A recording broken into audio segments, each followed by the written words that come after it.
आज मोठ्या प्रमाणात ग्लोबल वॉर्मिंग होत आहे.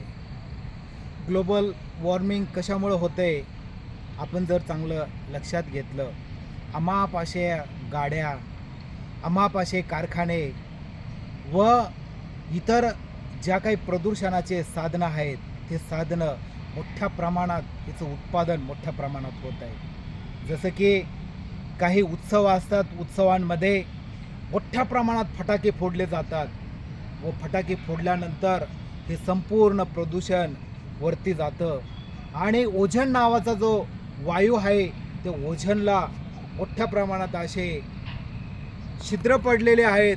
मग आपण म्हणतो की ह्या वर्षी खूप मोठ्या प्रमाणात ऊन होतं, या वर्षी पाऊसच पडला नाही. याचं कारण काय? याचं कारण आपण शोधलं पाहिजे. याचं कारण एकच आहे, आपण जे केलेलं प्रदूषण आहे ते प्रदूषण कुठेतरी आपण थांबवलं पाहिजे. जर आपण येणाऱ्या काळात याच्यावर जर कुठल्याही प्रकारचा विचार नाही केला तर आपण एक लक्षात घेतलं पाहिजे, येणारी पिढी ही मोठ्या प्रमाणात धोक्यात आलेली आहे. पाऊस पडत नाही, ऊन मोठ्या प्रमाणात लागतं आहे, 50चं तापमान या ठिकाणी निर्माण होतं आहे आणि पाऊस खूप काही पडतच नाही. कुठेतरी किरकोळ कारकोळ पाऊस पडतो, मग शेती, पावसावर अवलंबून असलेली शेती देखील ओसाड पडते. मग अशा परिस्थितीत जनतेनेच लक्षात घेतलं पाहिजे, जे जंगलं आपण नष्ट केलेले आहेत ते काही प्रमाणात आपण झाडं वाढवले पाहिजे.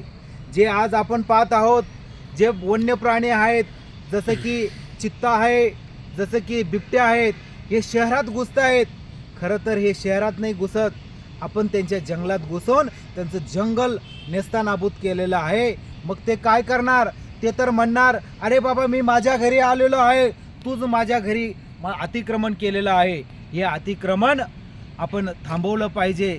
जिकडं पाहावा तिकडं सिमेंटचं जंगल, जिकडं पाहावा तिकडं मातीच कुठं दिसत नाही. आता माती फक्त शेतीमध्येच दिसते आहे आणि शहरी भागात तर जंगलच जंगल, तेही सिमेंटचं जंगल आहे. आणि खऱ्या अर्थाने जे जंगल होतं ते जंगल आपण तोडून टाकलेलं आहे.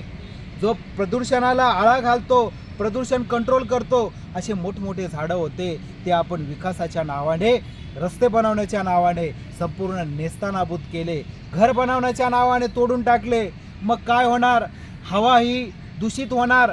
जी स्वच्छ हवा आपल्याला पाहिजे होती ती हवाच येत नाही. पूर्वी लोक 100-120 वर्ष जगायचे, आता पाहतोय तर 20व्या वर्षातच मुलाला अटॅक येत आहे. अहो 2-3 वर्षाच्या मुलाला, 1.5 वर्षाच्या मुलाला, 6 महिन्याच्या मुलाला डायबिटीज असते, मधुमेहाचा रोगाने तो ग्रासलेला आहे. हे जर कुठेतरी आपल्याला थांबवायचं असेल तर आपलं हे जे निसर्ग आहे, आपलं जे पर्यावरण आहे, ते पर्यावरण आपल्याला चांगल्या प्रमाणात याला दूषित न होता याला आपण स्वच्छ केलं पाहिजे. या नद्या नाल्या आपण पाहत आहोत, या नद्या नाल्यांमध्ये देखील मोठ्या प्रमाणात केर कचरा टाकला जातो आहे, मोठ्या प्रमाणात घाण पाणी टाकलं जातं आहे, मोठ्या प्रमाणात केमिकलचं पाणी या ठिकाणी मिश्रित केलं जातं आहे. मग हे पाणी खाली जातं, मग हे पाणी विष म्हणून असंख्य प्राणी मरतात, जलचर प्राणी मरून जातात आणि संपूर्ण पर्यावरणाचा नाश कुठेतरी असमतोल झालेला आहे. हा असमतोलपणा आपल्याला संतुलित करावं लागेल. येणाऱ्या पिढीला आपल्याला काहीतरी नवीन देण्यासाठी आपण झाडं पाहिजे त्या ठिकाणी लावलं पाहिजे. बाजारपेठेत देखील झाडं लावले पाहिजे. आपण ज्या ठिकाणी आपले चांगले मोठे मोठे रो हाऊस बांधलेले आहेत, बिल्डिंगा बांधलेल्या आहेत, त्याच्या आजूबाजूला मोठ्या प्रमाणात झाडं लावले पाहिजे. ते झाडं जेणेकरून आपल्या घरांना कुठल्याही प्रकारचा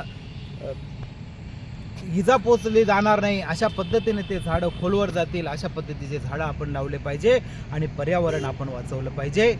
एवढंच या ठिकाणी सांगतो आणि लक्षात घेऊया, पर्यावरण वाचूया.